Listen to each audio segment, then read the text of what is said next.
நீ வருவாய் எனக்கு தருவாய்.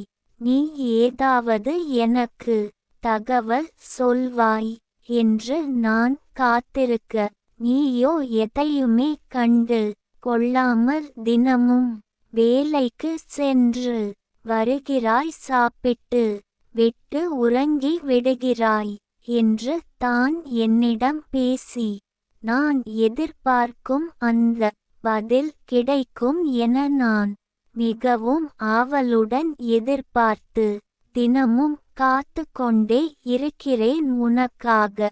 நீ எனக்காக என்று வருவாய், எனக்கு என்ன பதில் தருவாய் என ஆவலுடன் எதிர்பார்த்து காத்து கொண்டே இருக்கிறேன்.